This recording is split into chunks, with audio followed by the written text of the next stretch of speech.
Tara po mga kasanggan dikit, mag-harvest na po tayo ng dragon fruit. Ayan po, napakadami po ng bunga oh. Mag-harvest po tayo ng pan-deliver. Ayan po.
Ito na po mga kasanggan dikit yung harvest natin no?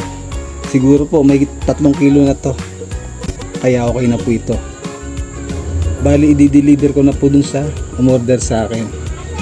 Yan po mga kasanggan dikit, maraming salamat po sa patuloy na suporta at panonood po ng aking mga video.